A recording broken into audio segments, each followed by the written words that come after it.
메이지 30년, 도쿄에서는 정부가 이물, 요괴, 그리고 오니를 추방하는 정책을 시행했다. 우리 주인공은 극단의 귀살인으로 불리며 맨손으로 상대를 박살낼 수 있다. 그는 수백 명의 관객 앞에서 압도적인 힘으로 땅강아지 요괴를 퇴치하는 공연을 펼치고 있었다. 그런 무시무시한 힘 때문에 관객뿐만 아니라 극단 단장마저도 그를 괴물이라 불렀다. 여느 때와 같은 어느 날, 사람들은 물자 부족 속에서 식량을 사기 위해 여전히 다투고 있었다. 주인공 역시 자신이 좋아하는 술을 사러 길을 나섰다. 술집 주인에게 몸에 검은 자국 때문에 성병에 걸렸다고 오해를 받자 그는 고급스러운 M자 인장이 새겨진 지팡이를 든 남자에게 육체적, 정신적으로 학대당했던 순간을 문득 떠올렸다. 그 고통스러운 기억을 떨쳐낸 주인공은 요괴라 생각하며 사나운 고양이를 때려잡으려는 마을 사람들과 마주쳤다. 그들 중 한 명이 귀살인인 그에게 고양이를 당장 해치우라고 명령했지만 그는 즉시 거절했고 이에 화가 난 사람들은 자리를 떴다. 인생사 세옹지 마라 했던가 작은 고양이를 살려준 그날 밤 그는 거대한 고양이를 다시 만났다. 언제나처럼 그는 주먹 한 방으로 그 괴물을 쓰러뜨렸다. 공연을 마치고 쉬려던 그는 또다시 어떤 검은 그림자에게 미행당했다. 그것은 손에 기묘한 새장을 든 메이드 복장의 여성이었다. 그의 발을 묶기 위해 메이드는 날카로운 총검이 달린 소총을 즉시 꺼내들었다. 하지만 메이드의 손은 귀살인인 그보다 빠를 수 없었다. 너무나도 빠르고 위험한 그는 순식간에 그녀에게 접근해 총구에 술을 가득 부었다. 포기하지 않고 메이드는 재빠르게 날카로운 총검을 휘둘러 그를 공격했다. 두 사람은 금세 전투에 돌입했지만 그의 압도적인 힘으로 아슬아슬하게 승리를 거두었다. 그때 그의 무례함을 용서하겠다는 목소리가 들려왔다. 귀살인. 그 목소리는 새장에서 나왔고 이내 주인공에 대한 많은 진실을 밝히기 시작했다. 그는 본래 인간과 오니의 혼혈이었지만 오니의 피가 더 우세했다. 몸에 강제로 이식된 오니의 수가 너무 많아 점차 그를 잠식하고 있었다. 요괴를 학살하기 위해 오니의 힘을 사용할수록 그의 이성은 약해지고 수명은 줄어들었다. 그 때문에 그는 무대에서 내려오면 살생을 하지 않았다. 갑자기 말하는 새장은 그에게 자신을 죽이는 대가로 수명을 연장하는 거래를 제안했다. 그 새장에는 전설 속 유일무이한 존재, 아름다운 불사신 린도의 머리가 들어있었다. 그녀는 947년 동안 14세 3개월의 모습을 유지하고 있었고 그녀의 시종은 메이드핫의 시즈쿠였다. 불사신은 즉시 상처를 치유할 수 있음에도 새장의 머리만 남은 이유는 린도가 오니에게 몸을 베었기 때문이다. 오니에게 베인 상처는 바로 아물지 않아. 그녀는 죽었어야 했지만 그녀를 벤 자 또한 반인반원이었기에 린도는 운 좋게 죽음을 면할 수 있었다. 하지만 그 자가 그녀의 몸을 가져가 버려 그녀는 몸이 붙지 못해 매우 고통스러워했다. 뿐만 아니라 범인은 얼굴을 가리고 있어. 그녀는 희미하고 고급스러운 M자 인장이 새겨진 지팡이를 든 외국인 주인만 볼 수 있었다. 이 자가 바로 그의 몸에 오니를 이식한 사악한 남자였다. 바로 그때 극단 사람들도 밖으로 나오기 시작했다. 그들은 다른 곳에서 이야기하기 위해 극단을 떠나야 했다. 길을 가는 동안 귀살이는 마침내 자신의 이름이 시누치 츠가로라고 밝혔다. 과거 방랑하던 시누치가 일부러 단장에게 발견되도록 한 목적은 실로 무서웠다.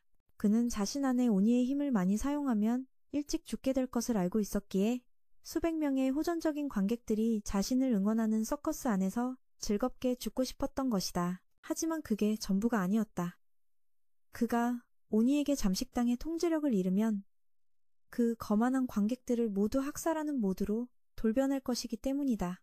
그것은 요괴와 인간 모두에게 균형을 맞추는 구도이자 그가 예술을 통해 전달하고 싶은 가장 교육적인 연극이었다. 이 말에 린도 역시 감탄하지 않을 수 없었다. 그는 인간의 범주를 넘어섰다. 린도는 다시 한번 시누치에게 자신의 거래를 받아들이라고 했지만 놀랍게도 그는 동의하지 않았다. 자신의 수명을 연장하고 싶음에도 그는 그녀가 몸을 되찾을 방법이 있는데도 죽음을 선택하는 것을 받아들이지 않았다. 그는 자신의 수명을 연장하는 조건으로 그녀의 몸을 되찾기 위해 그 위험한 지팡이를 든 늙은이를 쫓아 먼 곳까지 가겠다고 계약을 제안했다. 계약을 맺기 위해 린도는 시누치가 더 오래 살 수 있는 방법을 밝혔는데 그것은 바로 그녀의 몸 일부를 먹는 것이었다. 하지만 그녀는 자신의 몸에서 중요한 부분을 먹게 할 리가 없으니 그는 침, 피, 콧물, 눈물만 먹을 수 있었다. 이 상황에서 시누치는 타액을 선택하고 아름다운 불사신 린도와 열정적인 키스를 나눴다. 1898년 머나먼 프랑스 동부에서 한 부자가 함께 사냥을 하고 있었다. 총을 쏘는 남작인 아버지와는 달리 아들 라울은 버섯 몇 개에만 집중하고 있었다. 사슴은 잡혔지만 총에 맞아서가 아니었다. 아버지는 총 쏘는 데 익숙하지 않았고 그저 시장이 선물한 총을 시험해보고 싶었을 뿐이다. 총으로 사냥하는 척하는 것은 부자가 인간 세상에서 멀어지는 것을 피하고 자신들이 뱀파이어라는 사실을 숨기며 인간과 더 가까워지는 것처럼 보이게 했다. 이 시기의 인간들은 뱀파이어 종족을 멸절시키려 했고 심지어 아버지도 사냥꾼에게 거의 살해당할 뻔한 적이 있었다. 아버지는 그 사냥꾼의 무기인은 말뚝을 빼앗아 가족에게 해가 되지 않도록 지하실에 보관했다. 하지만 아이러니하게도 오늘 지하실 자물쇠가 부서지고 그곳에 있던 말뚝은 끓어오르는 뱀파이어의 피로 뒤덮여 있었다. 그는 황급히 모든 가족 구성원을 찾았다. 사랑하는 아들은 여전히 뒤를 따르고 있었고 큰아들은 집에 있었으며 집사도 건강했고 어린 딸은 메이드와 함께 즐겁게 노래하고 있었다.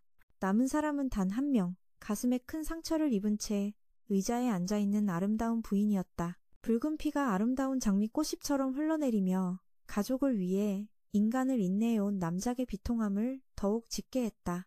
그렇게 비극적임에도 불구하고 언론은 그의 가족을 가만두지 않았다.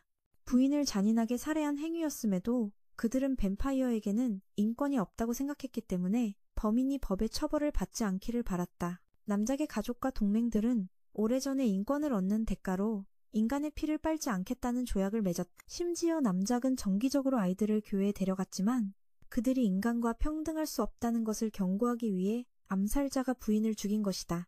남작의 모습이 보이자마자 비인도적인 기자들이 정보를 캐내기 위해 즉시 그를 둘러쌌다.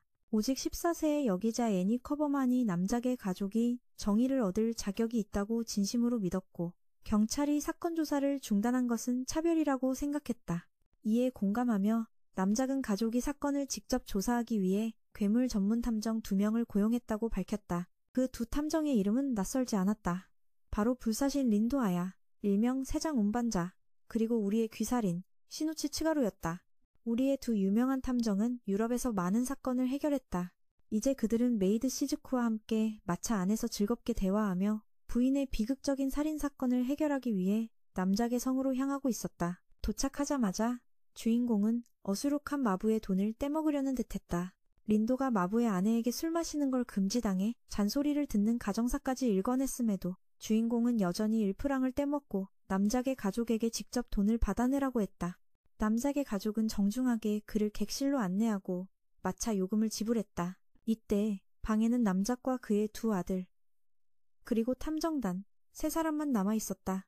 주인공과 린도는 자기소개를 시작했지만 남작과 아들들이 메이드 시즈쿠에게서 눈을 떼지 못하면서 이야기는 점점 동문서답이 되어갔다. 시즈쿠가 짐을 들고 방으로 올라가고 나서야 남작과 두 아들은 린도 아야가 그 키 큰 메이드 복장의 여성이 아니라는 것을 깨닫고 놀랐다.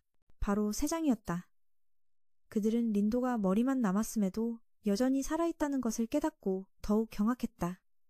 몸을 빼앗긴 경위를 대충 설명한 후 린도는 정보가 신문에 꽤 명확하게 실렸음에도 불구하고 남작에게 시신 발견 과정을 다시 설명해달라고 즉시 요청했다. 남작은 슬픔에 잠겨 가족은 자신 부부와 두 아들, 막내딸을 포함한 5명이라고 말했다.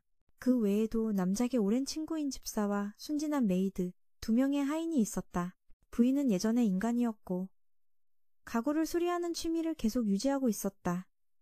집에서는 종종 망치 소리가 울려 퍼졌고 그녀의 방에는 아들의 방처럼 진짜 검두자루가 장식되어 있었다. 린도가 갑자기 시신에 대해 묻자 남작은 뱀파이어의 시신이 보통 사람보다 쉽게 썩기 때문에 묻었다고 솔직하게 대답했다.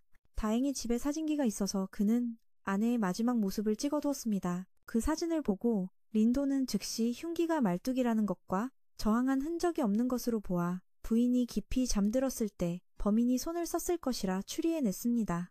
또한 현장에 버려진 성수병에서 작은 피자국을 발견했는데 이는 부인이 죽은 후에 성수를 뿌렸다는 증거였습니다. 이로 인해 린도는 7가지 의문을 품게 되었습니다. 그녀는 남작에게 설명하기 위해 슈니치의 도움을 요청했습니다. 첫째, 뱀파이어는 감각이 매우 예민한데도 왜 한나 부인은 전혀 깨어나지 못했을까? 둘째, 밤에는 뱀파이어가 낮보다 훨씬 강하다는 것을 모두가 아는데도 왜 범인은 한밤중에 침입했을까? 셋째, 성수병은 작아서 가지고 가기 쉬운데도 왜 범인은 현장에 남겨두었을까? 넷째, 범인은 어떻게 창고에 있는 말뚝의 위치와 부인의 방, 그리고 부인의 생활시간까지 정확히 알고 있었을까? 다섯째, 범인은 왜 흉기를 창고에 다시 가져다 놓아야만 했을까?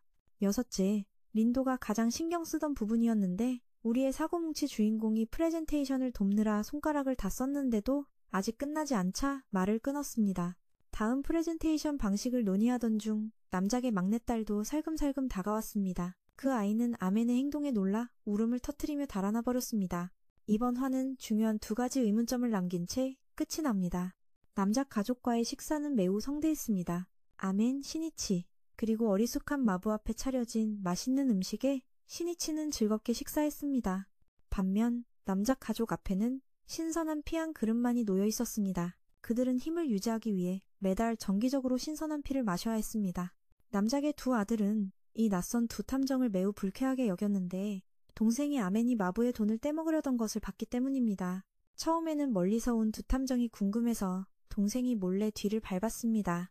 그런데 아둔한 마부의 돈을 떼먹으려고 옥신각신하는 아멘의 모습을 목격하게 될 줄이야. 더욱 놀라운 것은 아멘이 동생이 허름한 탑 꼭대기에 숨어 있다는 것을 이미 알고 있었고 이로 인해 동생은 또 한 번 경악했습니다.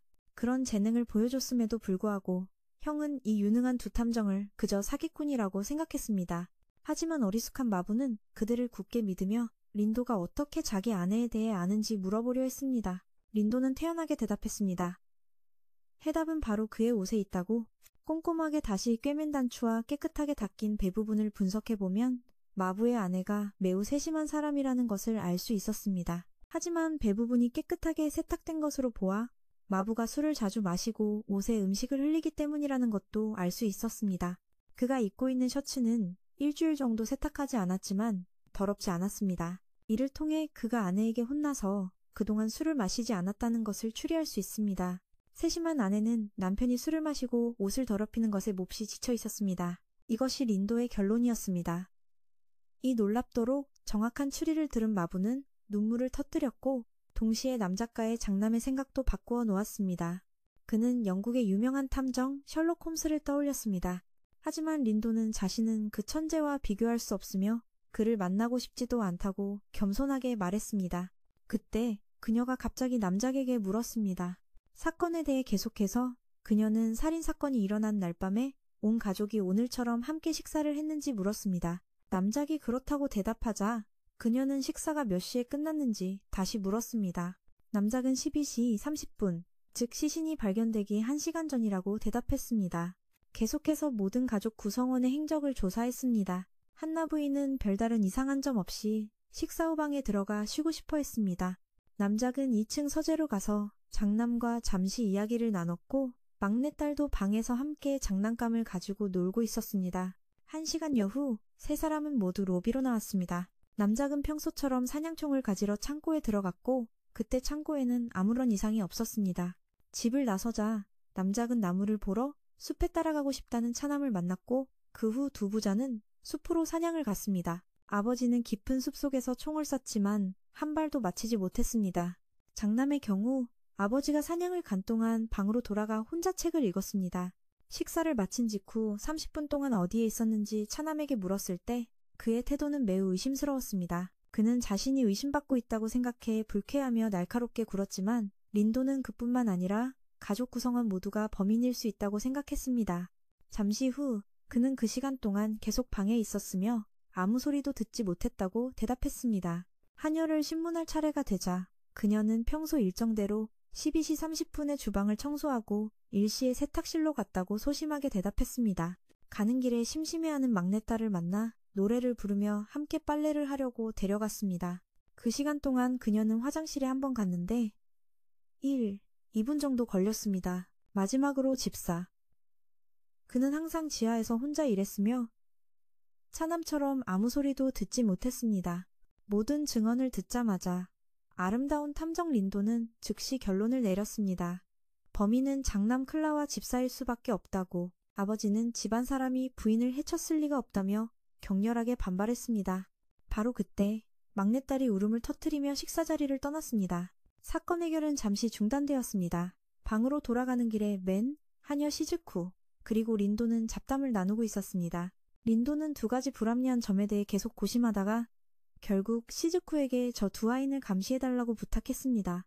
남자 가족 중 누구의 손에도 은말뚝에 닿아 생긴 화상 자국이 없었기 때문입니다. 그렇기 때문에 저 두 하인이 가장 의심스러운 인물이었습니다. 시즈쿠가 막 떠나자 장남이 갑자기 나타나 자신이 범인이 아니라고 주장했습니다. 그는 즉시 시즈쿠를 공격하려 달려들었지만 그녀가 고통을 느끼지 못하자 맨의 목을 조르기 시작했습니다. 위협을 당하면서도 맨은 조금도 화를 내지 않고 부드러운 미소를 지었습니다. 장남은 맨을 땅바닥에 세게 내동댕이 치고는 떠나버렸습니다. 이 위협으로 인해 맨은 장남이 범인이라고 의심하지 않을 수 없었습니다. 하지만 시즈쿠는 다시 한번 그가 아니라고 단언하며 그것을 찾아내고 싶어 했습니다. 장면이 바뀌어 식당 하녀 시즈쿠가 남작가의 두 하인과 함께 서 있습니다. 몇 마디 가벼운 대화를 나눈 후 시즈쿠는 두 사람의 고충에 대해 물었습니다. 집사는 가볍게 웃으며 밤에 모든 일을 해야 해서 힘들긴 하지만 20년 동안 해와서 이제는 익숙하다고 말했습니다. 순진한 하녀는 아직 이야간 근무에 익숙해지지 못했지만 동물의 피를 뽑는 기술만큼은 매우 능숙했습니다. 이야기가 끝나고 집사가 막 떠나려 할 때 시즈쿠가 그를 막아섰습니다. 그가 남작을 만나야 한다는 핑계를 대자 순진한 하녀는 남작과 맨이 이미 그것을 찾으러 숲으로 들어갔다고 알려주었습니다. 숲속에서 남작은 미치 린도와 함께 걸으며 더 이상 가족을 잃고 싶지 않다고 속마음을 털어놓았습니다. 그는 또한 범행 수법이 뱀파이어 헌터들이 흔히 쓰는 방식과 같기 때문에 가족의 소행일 리 없다며 린도에게 재수사를 요청했습니다. 그는 또한 늙지도 죽지도 않는 불멸의 생물에 대해서도 이야기했습니다.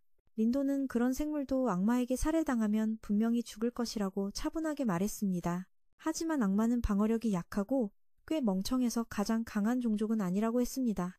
바로 그때 남작은 문득 깨달았습니다. 악마와 불사자가 바로 자기 앞에 있는 두 사람이라는 것을. 갑자기 어디선가 날아온 화살이 남작의 목에 정통으로 밝혔습니다. 하지만 이것은 평범한 화살이라 그를 죽일 수는 없었습니다. 그러자 남작은 화살을 쏜 자를 향해 쏜살같이 달려갔습니다. 그는 당황하며 남작에게 땅바닥에 꼼짝 못하게 짓눌렸습니다. 다행히 남작이 그를 처리하기 직전에 두 탐정이 도착해 제때 막아섰습니다. 그를 더 조사한 결과 두 탐정은 그가 막 독일에서 도착했기 때문에 범인일 수 없다고 결론 내렸습니다. 그가 이곳에 온 이유는 전날 남작을 암살하러 갔던 친구 휴고가 남작에게 살해당했다는 소식을 듣고 복수하기 위해서였습니다. 친구 사이임에도 친구가은 말뚝을 가지고 있다는 사실조차 몰랐기에 그는 풀려났습니다. 그는 확실히 범인이 아니므로 범인은 린도가 추리한 그 사람일 것입니다. 이제 성으로 돌아가 발표하는 일만 남았습니다. 남작가의 모든 사람들은 서재에 앉아 린도가 사건을 해결하기 시작하는 것을 들었습니다. 자신의 7가지 의문을 다시 언급하며 린도는 차분하게 추리를 시작했습니다. 첫째, 뱀파이어는 감각이 매우 예민한데도 왜 한나 부인은 전혀 깨어나지 못했을까? 둘째, 밤에는 뱀파이어가 낮보다 훨씬 강하다는 것을 모두가 아는데도 왜 범인은 한밤중에 침입했을까? 셋째, 성수병은 작아서 가지고 가기 쉬운데도 왜 범인은 현장에 남겨두었을까? 넷째, 범인은 어떻게 창고에 있는 말뚝의 위치와 부인의 방, 그리고 부인의 생활 시간까지 정확히 알고 있었을까? 범인은 틀림없이 이 저택과 남작 일가의 생활 습관에 익숙할 겁니다. 다섯째, 범인은 왜 은말뚝을 창고에 되돌려 놓았을까요? 위의 5가지 사실만으로도 범인이 집안 사람이라는 것을 증명하기에 충분합니다. 6번째는 소리입니다. 말뚝 박는 소리는 못 박는 소리보다 훨씬 클 텐데도 집에 있던 그 누구도 피해자의 몸에 말뚝이 밝히는 소리를 듣지 못했습니다. 수많은 불가능한 가설을 제외하고 린도는 흉기가 은말뚝이 아니라 비슷한 크기의 다른 물건이라고 결론 내렸습니다. 부인의 가슴에 망치로 은말뚝을 박으면 부인이 물건을 수리할 때와 같은 소리가 나서 집안 사람들이 의심하지 않았을 겁니다. 하지만 이상하게도 범인은 굳이 망치를 사용하지 않았습니다. 그가 사용한 흉기는 은보다 훨씬 부서지기 쉬운 물건이라 망치로 박으면 부서지기 때문이죠. 설득력을 더하기 위해 린도는 7번째 의문점을 언급했습니다. 현장에 버려진 유리병이 안쪽에서부터 더러워져 밖을 닦아도 깨끗해지지 않는다는 점입니다. 이는 병에 애초에 액체가 담겨 있지 않았고 단지 범인이 남긴 가짜 증거라는 것을 증명합니다. 하지만 부인의 시신에는 선명한 성수 자국이 있는데 병은 완전히 비어 있었습니다. 그렇다면 이유는 무엇일까요? 바로 흉기입니다. 흉기는 얼린 성수로 만든 말뚝이었습니다. 범인은 그 얼음 말뚝으로 범행을 저지른 뒤 창고 자물쇠를 부쉈고 남작이 총을 가지러 들어간 후에 피해자의 피를 말뚝에 묻혀 가짜 증거를 만든 겁니다. 자신의 합리적인 분석을 마친 여기사는 우리 주인공에게 그게 무슨 의미인지 아냐고 물었다. 주인공은 능글맞게 아주 함축적인 단어로 대답하며 범인이 속임수를 써서 범행 시각을 조작하려 했다고 말했다. 실제 범행 시각을 찾아내면 용의자 수를 줄일 수 있는데 린도가 추리한 5가지 조건으로 모든 용의자를 제외하고 진짜 범인을 찾을 수 있습니다. 첫째, 12시 30분에서 1시 사이에 실제 범행을 저지를 수 있을 것. 둘째, 1시에서 1시 30분 사이에 알리바이를 만들 수 있을 것. 셋째, 남작이 창고를 확인한 후는 말뚝을 창고에 던져 넣을 몇 분의 자유 시간이 있을 것. 넷째, 부인의 가슴에 말뚝을 박을 수 있을 만큼 힘이 셀 것. 마지막으로 부인을 깨우지 않고 숨을 끊을 수 있을 만큼 민첩할 것. 처음 3가지 조건으로는 용의자를 3명으로 좁힐 수 있지만 4번째와 5번째 조건에 이르면 범인의 정체가 드러나게 됩니다. 바로 남동생입니다. 그는 자신이 은말뚝에 닿으면 다치기 때문에 범인이 아니라고 완강히 부인했습니다. 하지만 린도는 즉시 그의 속임수를 폭로했습니다. 바로 뱀파이어는 회복력이 엄청나게 빠르다는 점입니다. 그는 방에 장식된 검으로 화상 입은 손가락을 잘라냈던 겁니다. 그 말을 들은 남동생은 곧바로 회복하더니 미친 듯이 두 탐정에게 달려들어 입막음을 위해 죽이려 했습니다. 하지만 그는 당연히 스이의 상대가 되지 않았고 달려들자마자 바로 제압당했습니다. 린도는 그가 자기 말이 채 끝나기도 전에 꼬리를 드러냈다고 입을 삐죽일 뿐이었습니다. 스이는 시즈쿠에게 린도가 든 3장을 맡기고 남작가의 남동생과 싸움에 뛰어들었습니다. 그는 1분도 낭비하지 않고 그를 창밖으로 내던졌고 곧바로 자신도 뛰어내리며 린도를 다치게 하면 곤란해질 거라고 경고했습니다. 서재에서 린도는 이 피도 눈물도 없는 남동생의 범죄 계획을 폭로했습니다. 이것은 일주일 전부터 치밀하게 계획된 것이었습니다. 휴고라는 자에게 연락해 아버지를 암살하게 하고 그에게서는 말뚝을 빼앗은 것입니다. 또한 아버지와 함께 교회에 갈 때마다 꼼꼼하게 성수를 훔쳐 말뚝 케이스로 얼린 다음 어머니를 공격한 겁니다. 린도는 그가 인간을 증오하고 동맹을 전혀 지지하지 않는다는 범행 동기까지 폭로했습니다. 말을 들을수록 아버지는 평정심을 잃었습니다. 그는 믿을 수 없다는 듯 무너지며 어찌할 바를 모르고 주저앉았습니다. 린도는 그에게 진정하라며 스이가 모든 것을 처리할 것이라고 말했습니다. 한편 스이는 남동생을 반죽음으로 만들어 문제를 처리하고 있었습니다. 남동생은 여전히 입을 다물지 않고 만물은 평등하지만 뱀파이어가 우월하다고 주장했습니다.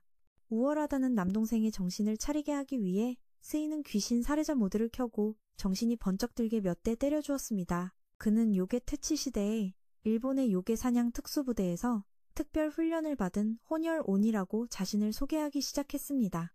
이 말을 듣자 오만하던 남동생도 더는 까불 수 없다는 것을 깨달았습니다. 그의 몸에 난 상처는 회복되지 않았습니다. 분해서 맹렬히 공격했지만 이 남동생은 판을 뒤집을 수 없었습니다. 판은 뒤집지 못했지만 그는 여전히 자신이 다른 이들보다 우월하다고 고집을 부렸습니다. 그 대가는 스이의 마무리 발차기뿐이었습니다. 저태간, 남작은 방금 일어난 일에 망연자실했습니다. 그는 아내의 이상이 길을 열어줄 것이라 생각했지만 그의 가족을 이끌기는커녕 비극적인 결말로 몰아넣었습니다. 작별 인사를 하러 가는 길에 여기자 애니가 다시 나타나 린도를 인터뷰하고 싶어 했고 남작에게도 불멸의 존재이니 다시 한번 인생을 시작하라고 몇 마디 건넸습니다. 그 후 그녀는 M자 지팡이를 든 남자를 만난 적이 있는지 물었습니다.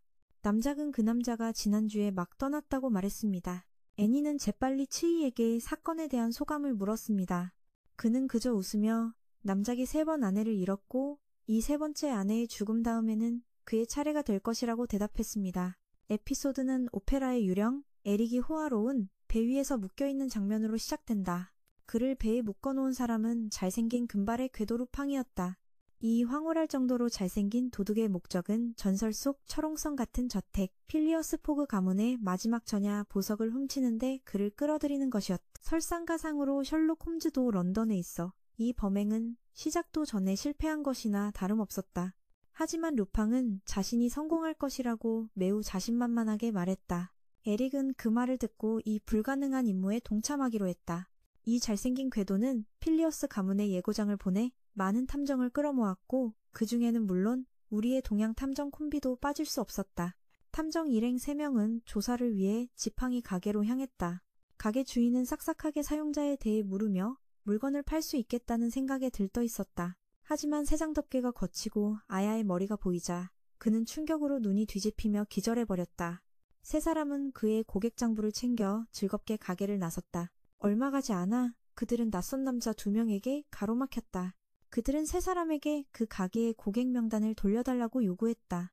세 사람은 그들이 경찰인지 놀라 물었지만 놀랍게도 그들은 이곳 경찰들은 자기들만큼 유능하지 않다고 비웃었다. 싸움의 냄새를 맡은 시시인은 시즈쿠에게 세 장을 맡기고 싸울 준비를 했다. 양측은 자세를 잡았다. 갑자기 진짜 경찰 호루라기 소리가 울리더니 모두 수갑이 채워져 경찰서로 연행되었다. 경찰서로 가는 마차 안에서 그들은 좀도둑질로 잡힌 2 남자와 함께 앉아 있었다. 놀랍게도 린도뿐만 아니라 함께 잡힌 남자도 저 2 도둑이 훔친 것이 도자기라는 것을 알아맞혔다. 알고 보니 그는 셜록 홈즈와 그의 조수 왓슨이었다. 그들 또한 필리어스 포그 가문의 초대를 받아 린도와 함께 사건을 해결하러 온 것이었다. 이상한 남자가 나타났는데 그는 마술사였다. 바로 그때 매력적인 한 귀부인이 그를 맞이하며 그녀가 교수님이라 부르는 M자 지팡이를 든 남자도 함께 맞이했다. 아까 그 죄수 호송 마차가 필리어스 저택의 정문으로 돌진했다. 마차에서 내린 4명의 탐정단은 저택으로 들어갔다. 셜록 홈즈 탐정은 저택에 들어가려면 반드시 다리를 건너야 한다는 것을 알아차렸다. 안으로 들어가니 북쪽, 동쪽, 서쪽 홀은 모두 저택 주인이 전 세계를 돌며 수집한 물건들로 가득 찬 박물관이었다. 전 세계의 보물들 사이에서 탐정들은 궤도 루팡이 목숨을 걸고 훔치려는 가장 가치 있는 것이 무엇인지 궁금해하지 않을 수 없었다. 한편 루팡과 조수 에릭은 다이아몬드를 훔칠 계획을 논의하고 있었다. 에릭은 저택에서 마주친 4명의 탐정과 세장에 대해 조심스럽게 이야기했다. 루팡은 그 여기사를 만나고 싶어 흥분할 뿐이었고 에릭은 왜 그런 예고장을 보냈냐고 그를 탓했다. 루팡은 그저 예의라고 신비롭게 웃으며 말했다. 마침내 필리어스 포그경이 나타나 미소를 지으며 참석한 탐정들에게 인사했다. 그의 태도는 매우 침착했으며 린도의 머리만 있는 것을 보고도 그들이 왜 괴물 전문 탐정이라 불리는지 부드럽게 이해했다. 그는 또한 루팡의 파괴력이 진짜 괴물과 다를 바 없어 우리 탐정들의 전문 분야에 아주 적합하다고 평가했다.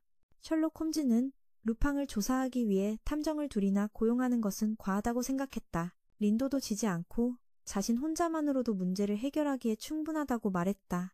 홈즈도 지지 않고 자신 같지 않은 머리로는 처리할 능력이 안 된다고 비꼬았다. 린도도 맞받아쳤다. 뇌만 있으면 탐정은 할 수 있다고. 말싸움이 어찌나 격렬했던지 홈즈가 본업도 잊어버려 왔은 박사가 일깨워줘야 할 정도였다. 홈즈는 사건 정보를 물었다. 류팽이 필리어스 경에게 보낸 편지에는 1월 19일 밤 11시부터 11시 30분 사이에 보석을 훔치러 오겠다고 명시되어 있었다. 그것은 한 번도 공개적으로 전시된 적 없는 귀중한 80캐럿 흑다이아몬드였다. 현재 저택 지하에 보관되어 있으며 사방이 강과 운하로 둘러싸여 있었다. 특히 남쪽에는 성인 1명이 지나갈 수 있는 5피트 깊이의 지하 운하가 있었다. 즉시 홈즈는 집사에게 그 운하로 통하는 길을 막으라고 지시했다. 20명의 경호원과 80명의 경찰, 그리고 앞서 말한 탐정단에 더해 프랑스에서 온 가니마르 경감과 로이드사의 보안 컨설팅 부서 대표 2명도 참여했다. 이 2 대표를 언급하자면 류팽도 200년이나 된 보험사의 대표들이라 골치가 아팠다. 그들은 무엇도 두려워하지 않으며 절대 권력을 사용해 고객의 자산을 보호했다. 회사의 대표는 총 7명으로 흰옷을 입고 어릿광대 같은 암호명을 쓰지만 힘의 수준에 따라 등급이 매겨졌다. 류팽은 넘버 6를 만났다가 평생의 트라우마를 얻었다. 오늘 필리어스의 집에 온 2 대표는 넘버 5 렌과 넘버 7 파티마였다.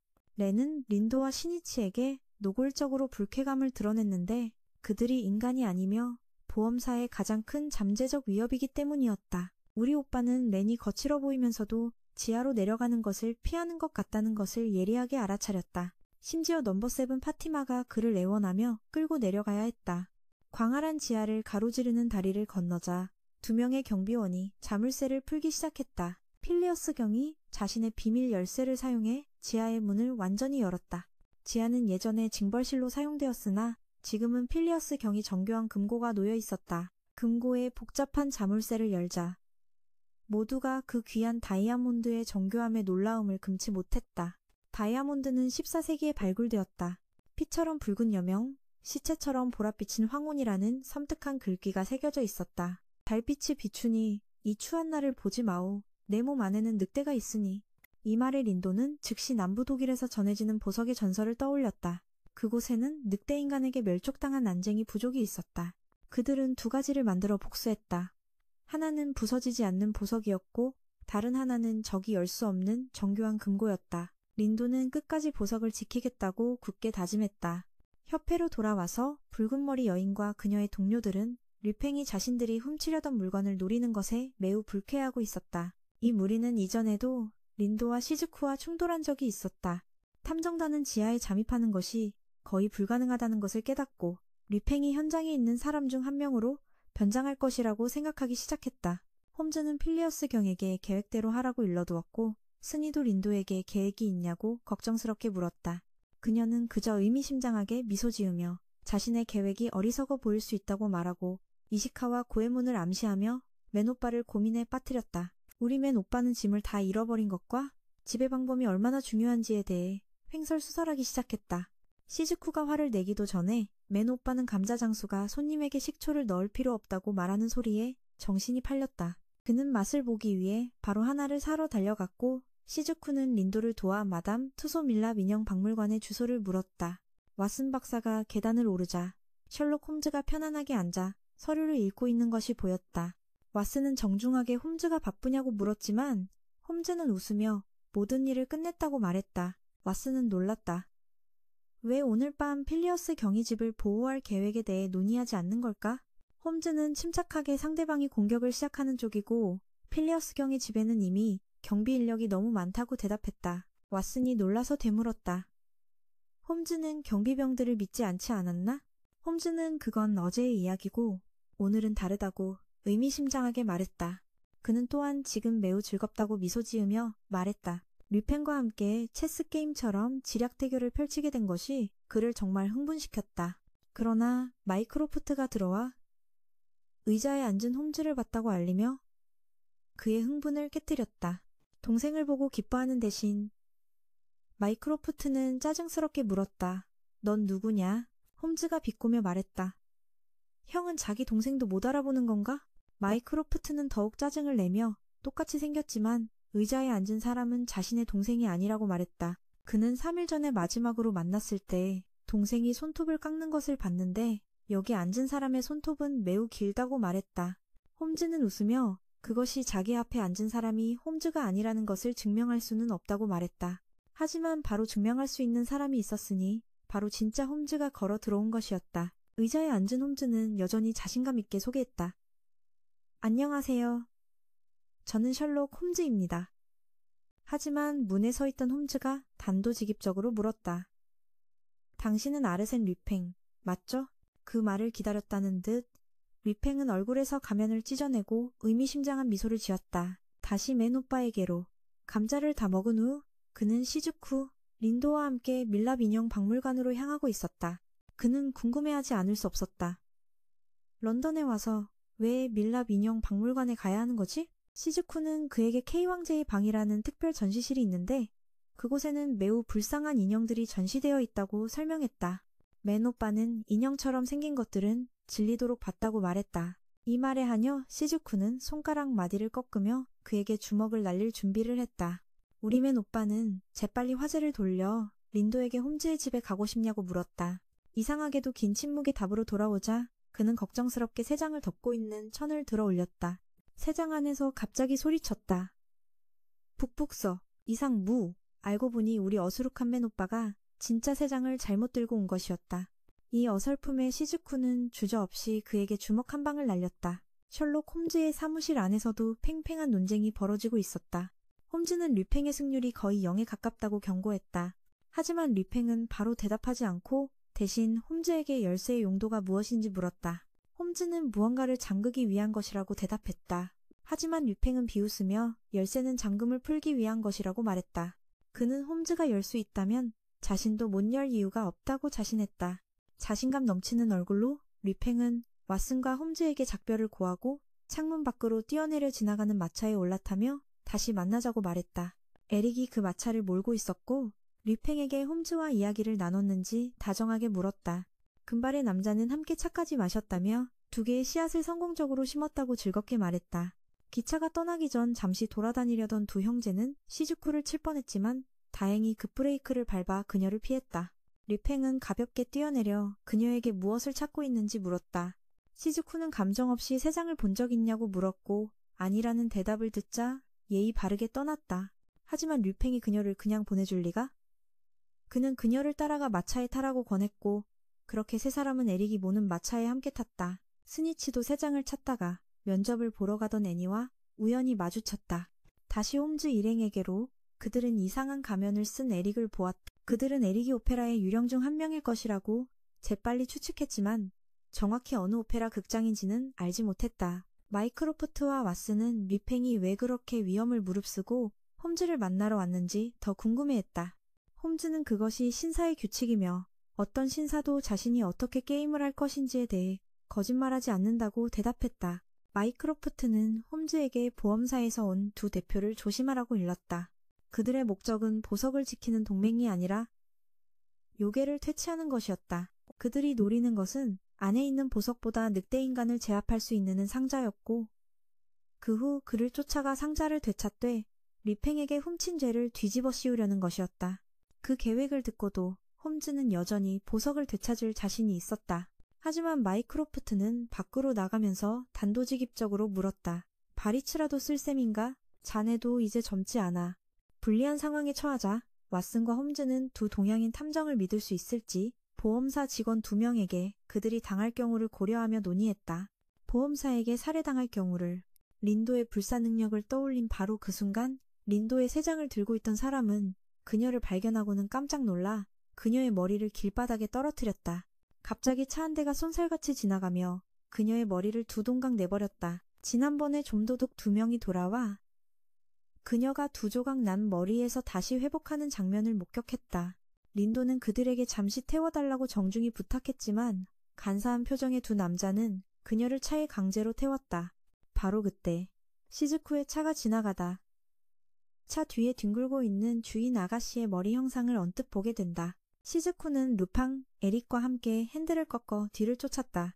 그때 시니치와 애니도 텅 빈 세 장이 있는 곳에 막 도착했다. 린도의 머리를 실은 차와 그를 쫓는 시즈쿠의 차를 보자마자 시니치는 재빨리 지붕 위로 뛰어올라 능파미보로 둘을 따라갔다.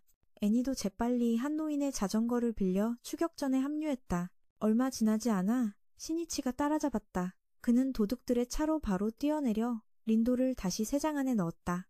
시즈쿠의 차가 도착함과 동시에 두 좀도둑은 땅바닥으로 굴러떨어졌다. 하녀 시즈쿠의 얼굴을 보자 두 도둑은 물건을 버리고 목숨을 부지하기 위해 도망쳤다. 자전거를 타고 도착한 애니는 린도의 세 장을 드는 것을 도왔다. 린도는 루팡을 힐끗 보고는 누구냐고 물었지만 루팡은 이름을 밝힐 가치도 없다고 말했다. 하지만 불멸자인 그녀는 홈즈와 똑같은 옷차림을 보고 그가 루팡이라는 것을 즉시 알아차렸다. 루팡 역시 이곳 사람들의 이름을 듣고 그들이 세 장의 사자라는 것을 짐작했다. 루팡은 자신을 잡기 위해 파견된 2명의 탐정을 모두 만나게 되어 정말 흥미로운 날이라고 수수께끼처럼 웃으며 에릭을 소개했다. 그는 린도 곁에 있는 두 사람, 하녀 시즈쿠와 귀살인 시니치에 대해 물었다. 시니치는 귀살인이 루팡보다 더 강하다고 자신있게 단언했다. 그 말을 듣자마자 에릭은 무지갯빛 굿을 주머니를 던졌다. 루팡은 재빨리 그 위로 올라가 시니치와 장난을 치기 시작했다. 하지만 평범한 구슬치기가 아니었다. 루팡은 구슬 위를 미끄러지며 그것들을 매우 능숙하게 조종하여 시니치에게 접근해 공격했다. 우리의 시니치는 여느 때처럼 쉬울 것이라 생각하고 반격하려던 참에 루팡에게 머리에 구슬 3방을 맞았다. 이 금발 도둑은 거기에 번개 같은 펀치까지 날려 시니치는 그 자리에서 기절했다. 루팡은 가볍게 웃으며 린도에게 이 일에 더는 휘말리지 말라고 경고한 뒤 차를 타고 떠났다.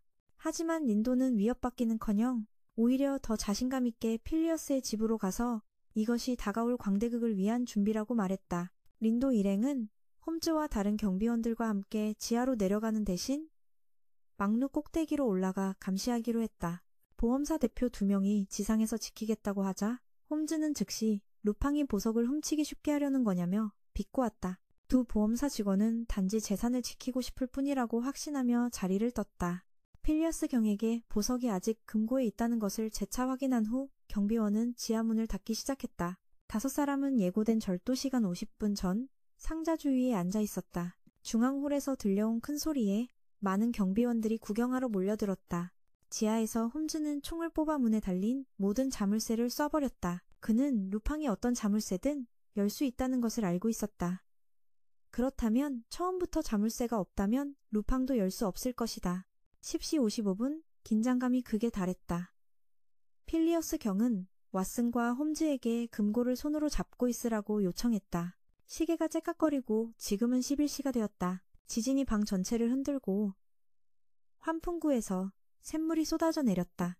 홈즈는 빠져나갈 수도 물속에서 금고를 지킬 수도 없는 막다른 상황에 부닥치기 시작했다. 홈즈는 나는 어떤 자물쇠든 열 수 있다는 루팡의 말에 속아 이제는 차가운 물에 잠겨가는 방에서 빠져나갈 수 없게 되었다. 경비원은 두 보험사 직원에게 달려가 지하문을 부수는 것을 도와달라고 애원했다. 린도는 파티마와 넘버5에게 내려가서 도우라고 지시하고 자신은 임무를 계속하기 위해 남았다.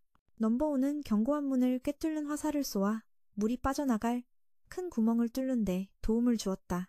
찌그러지고 변형된 문이 무너져 내리자 방 안의 물이 모두 빠져나가 안에 있던 사람들의 목숨을 구했다. 방에 물이 다 빠졌을 때 상자도 사라졌고 시간은 정확히 11시 30분이었다.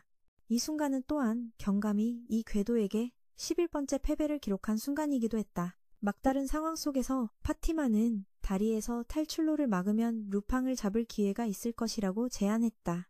방이 그렇게 밀폐되어 있었으니 그 궤도는 아직 멀리 도망가지 못했을 것이다. 탈출구에서 일행은 다리를 건넜고 홈즈는 여전히 깊은 생각에 잠겨 있었다. 거실로 들어가자 모두에게 몸을 덮일 수건이 주어졌다. 갑자기 홈즈가 모두가 경악하는 가운데 경감을 덮쳐 수갑을 채웠다. 홈즈는 이 뚱뚱한 경감의 배가 가짜이기 때문에 다리 위를 걸을 때 발걸음이 매우 가벼웠다고 설명했다. 가짜 경감은 홈즈가 알아차린 것에 꽤 놀랐다. 처음부터 그는 홈즈의 머릿속에 자신이 코와 턱 부분을 위장했다는 생각을 심어주었기 때문이다. 정체를 알아차렸을 뿐만 아니라 홈즈는 다이아몬드가 아직 방 안에 금고에 있다고 그를 속였다. 하지만 사실 진짜 금고는 아침에 하녀가 거리로 가지고 나갔고 다이아몬드는 왓슨의 주머니에 있는 약 상자 안에 있었다. 왓슨이 주머니를 뒤졌지만 이상하게도 약 상자는 없었고 그 약 상자는 루팡의 손에 들려 있었다. 잘생긴 도둑이 손을 한번 흔들자 쾅! 방 안에서 번쩍이는 노란빛이 터져나왔다. 그는 탈출하여 유리 온실로 가서 조수 에릭을 만났는데 에릭은 손에 은색 금고를 들고 있었다. 이때 매는 끓는 물에 잠겨 죽은 악명 높은 도둑 이시카와 고에몬에 대한 이야기를 하고 있었다. 그의 형제들은 복수를 위해 성한 모든 사람의 냄비를 훔치러 다녔다. 냄비를 도둑 맞을까 두려워한 한콩 장수는 그 냄비 안에 누워 잠을 자지 않았고 그 덕에 도둑들을 모두 잡을 수 있었다. 그리고 이 이야기처럼 은색 금고를 열자 그곳에는 린도의 머리가 놓여 있었고 그녀는 여기 있다 라고 소리쳤다. 그 순간 우리의 멘도 위치를 파악하고 두 잘생긴 도둑이 있는 곳으로 곧장 돌진했다. 알고 보니 오늘 오후 루팡은 애니를 세 장의 사자로 착각해서 그녀가 금고 안에 들어갈 수 있을 거라고는 상상도 못했던 것이다. 루팡의 오해를 안 린도는 시니치에게 지는 척하라고 일러두었다. 이때 루팡은 1대2의 궁지에 몰렸고 에릭은 혼비백산하여 먼저 도망쳤다. 하지만 넘버5 렌이라는 또 다른 위험 인물이 나타나면서 상황은 더욱 궁지에 몰렸다. 그는 속으로 계산했다. 궤도 1명, 괴물 2명, 그리고 다이아몬드 하나. 각자 한 방씩이면 다이아몬드는 가져갈 수 있다. 갑자기 또 다른 폭탄이 터져 다리가 무너지면서 모두가 갇히게 되었다. 루팡은 즉시 정정해야 했다. 내 것이 아니다. 물론 루팡의 것도 아니고 M자가 새겨진 세발 지팡이를 든 노인이 이끄는 무리의 짓이다. 그들은 재빨리 경비대 한 무리를 쓰러뜨렸고 남은 사람들은 혼비백산하여 도망쳤다. 귀걸이를 한 남자엘, 귀부인 카밀라, 푸른 얼굴의 빅터, 그리고 외줄문의 잭으로 구성된 무리가 세발 지팡이 노인을 따라 전투에 뛰어들었다. 그들은 경비병들을 모두 학살했다. 이 사악한 무리는 역할 분담이 매우 명확했다. 잭은 동쪽, 빅터는 서쪽, 그리고 세발 지팡이 교수, 앨리스터, 카밀라는 미끼 역할이었다. 무리가 계획대로 움직이기 시작하자 앨리스터와 카밀라만 남았다. 한 무리의 경비병들이 경고하며 들어왔지만 말이 채 끝나기도 전에 두 사람은 부대 전체를 저 세상으로 보내버렸다. 카밀라는 드레스에 튄 핏자국에 불쾌해했다. 뱀파이어임에도 불구하고 그녀는 앨리스터에게 서쪽 임무를 맡기고 자신은 동쪽으로 가서 학살을 벌이기로 했다. 몇 걸음 걷지 않아 카밀라는 구석에서 몸을 웅크린 채 떨고 있는 하녀를 발견했다. 그녀는 부드럽게 하녀의 목을 물어 정말 죽을 때까지 피를 빨았다.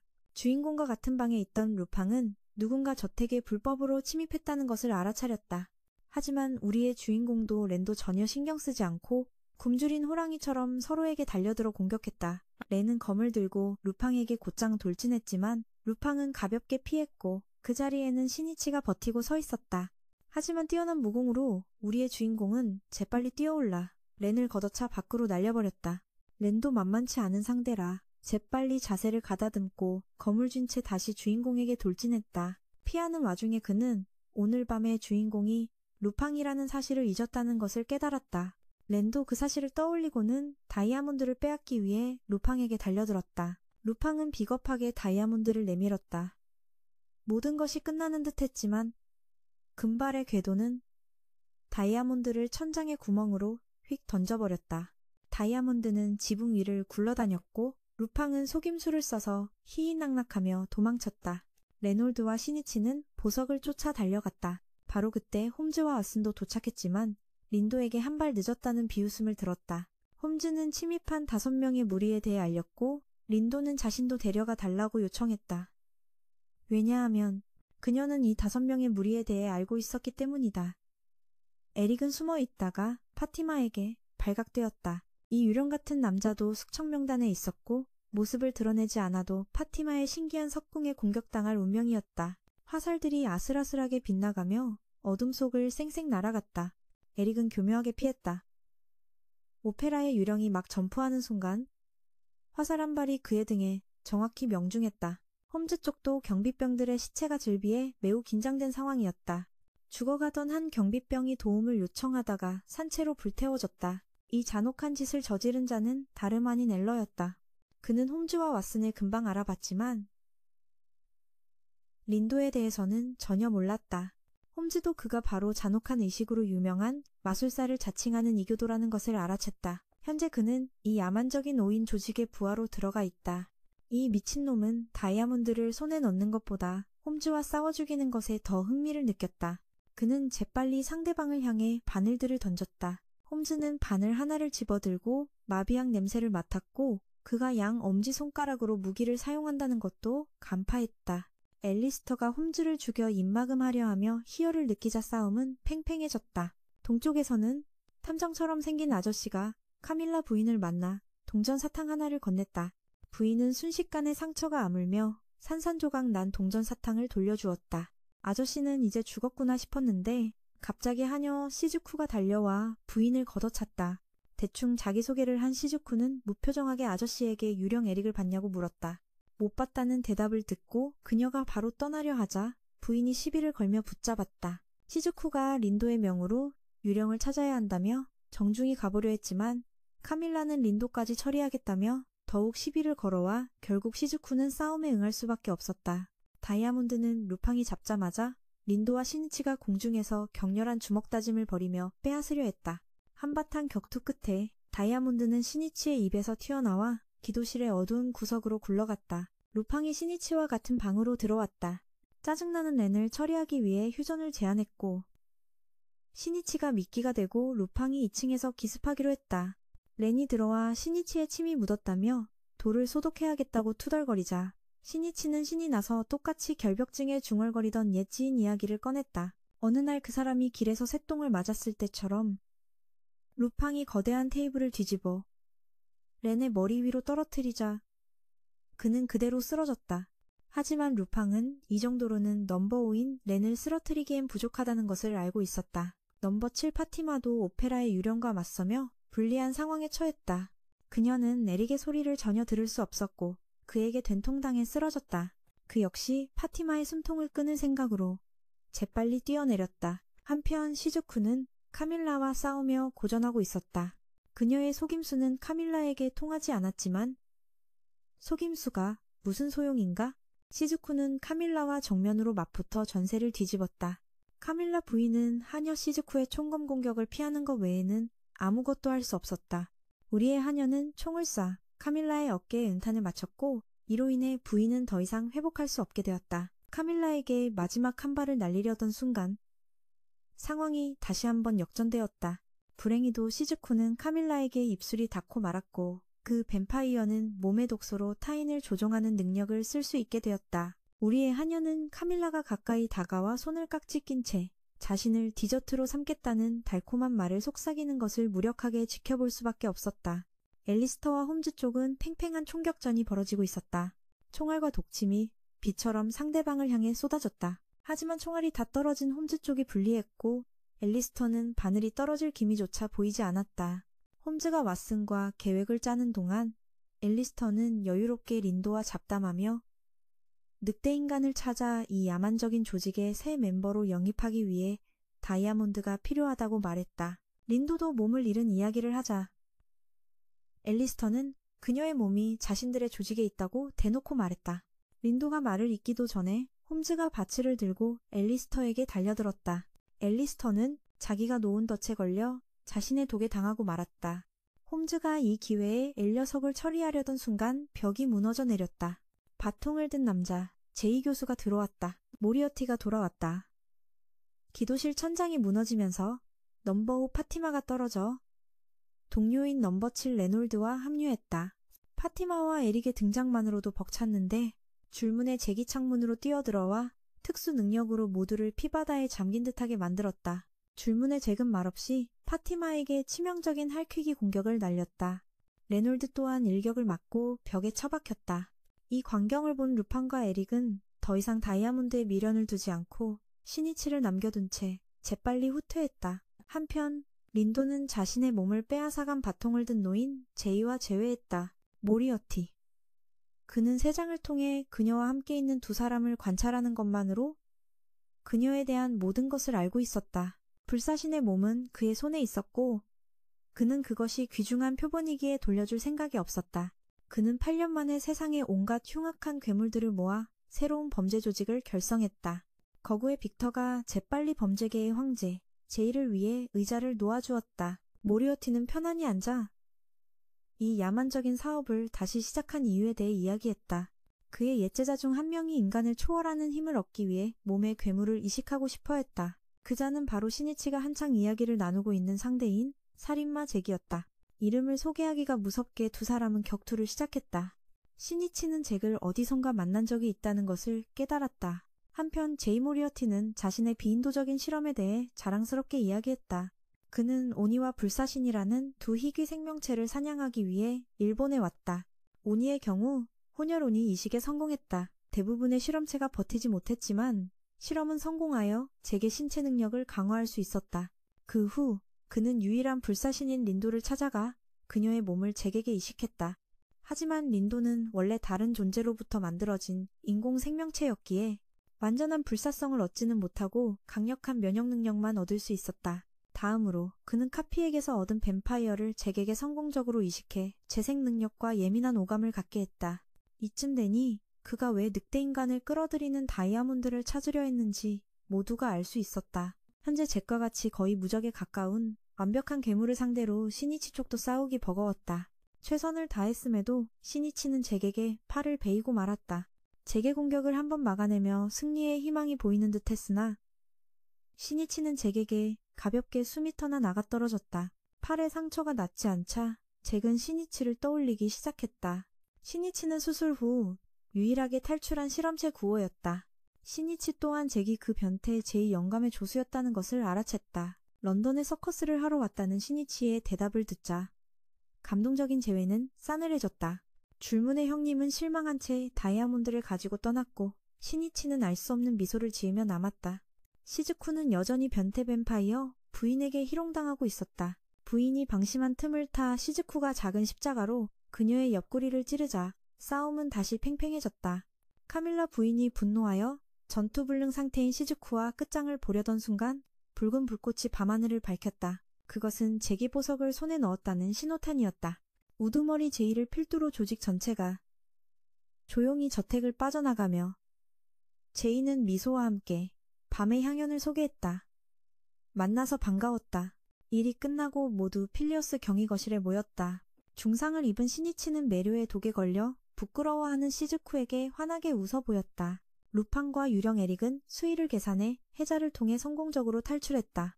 그들과 함께 린도가 깜빡 잊고 온 은쟁반도 있었다. 탐정들과 필리어스 가문에게는 완벽한 패배였다. 한편 밤의 향연은 다이아몬드를 손에 넣은 것을 축하하며 축배를 들고 있었다. 하지만 놀랍게도 잭의 주머니에는 보석이 없었다. 알고 보니 우리의 시니치가 잭에게 전문가급 소매치기 실력을 선보인 것이었다. 보석은 원래 주인인 필리어스 경에게 돌아왔다. 그들이 보석이 노려진 이유를 알아내기 위해 야광등에 비춰보자 보석 중앙에서 송곳니 숲이라는 붉은 글자가 빛나며 우리의 새 주인공과 무시무시한 조직 밤의 향연 사이에 피비린내 나는 싸움을 예고했다. 8년 전 한 무리의 사람들이 숲속에서 괴물을 쫓고 있었다. 그들은 늑대인간과 한 소녀를 벼랑 끝까지 몰아붙였다. 모녀는 함께 탑 안으로 숨었다. 쏟아지는 인간들의 욕설 속에서 어머니는 아이를 안심시키려 애썼고 그 학살극의 끝은 탑 전체를 불태운 화염이었다. 그 안에는 분노로 가득 찬 눈으로 아이를 감싸는 어머니의 모습이 있었다. 현재 우리의 주인공은 두 미녀와 함께 독일 동부로 향하고 있었다. 그들은 비명이라고도 불리는 겐드 마을로 걸어가고 있었다.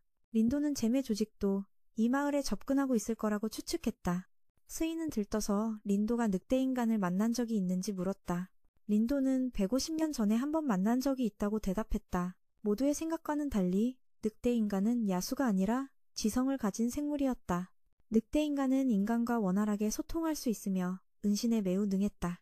그들은 인간, 짐승, 수인의 세 가지 형태로 자유자재로 변신할 수 있었다. 인간 형태일 때는 일반인과 별반 다르지 않아 평범한 칼로도 공격할 수 있었다. 이 말을 듣자 스이는 평범한 칼로는 공격할 수 없는 형태도 있냐고 바로 물었다.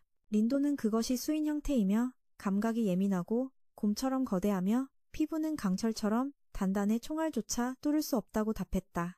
그들의 추격 본능은 매우 강력해서 적을 땅끝까지 쫓아갈 수 있었다. 스이는 이 늑대인간 종족의 강력한 능력에 감탄했다. 주인공은 늑대인간에게 약점이 있는지 궁금해했다. 린도는 늑대도 결국 개과 동물이니 양파가 아닐까 추측했다. 길을 가던 그들은 리스라는 사람을 찾고 있는 백발의 노인과 마주쳤다. 주인공의 인사에 해난 노인은 그다지 친절하지 않게 총을 꺼내려 했지만 그들이 괴물조사 탐정이라는 것을 알자 그는 마을에서 방금 늑대인간에게 소녀 한 명을 납치당했다며 즉시 달려와 도움을 청했다. 윌랜드 돈마을에 들어서자 탐정 일행을 맞이한 것은 경계심과 불쾌함이 가득한 시선들이었다. 윌랜드 돕은 학교나 병원조차 없는 가난한 마을이었다. 방문객이 찾아오는 일은 매우 드물었으며 마을의 유일한 볼거리는 웅장한 폭포 하나뿐이었다. 린도가 마을 실종자에 대해 묻자 노인은 다른 사람들처럼 시즈쿠를 린도로 착각했다. 그는 촌장의 딸인 15세 소녀 나디아가 봄에 실종되었다고 천천히 이야기했다. 바로 다음 날 숲에서 심하게 훼손된 소녀의 시신이 발견되었다. 그는 평범한 늑대가 이런 비극을 저지를 리 없으며 늑대인간의 소행일 수밖에 없다고 단정했다. 불과 4개월 후 피미라는 나무꾼의 딸도 실종되었다가 매우 비참한 상태의 시신으로 발견되었다. 또 4개월 후 제분소 집에 13세 소녀가 비슷한 참변을 당했다. 세 사건 모두 피해자들이 집을 나선 비 오는 밤에 일어났다. 그리고 가장 최근인 어제는 루이스였다. 소녀의 비명이 밤의 정적을 가르며 부모에게 도움을 청했다. 아버지 구스타프가 총으로 문을 부수고 딸을 찾았지만 이미 너무 늦은 뒤였다. 소녀는 사라지고 침대 위에는 커다란 피웅덩이와 부서진 창문만이 남아있었다. 이상하게도 어젯밤에는 비가 오지 않았다.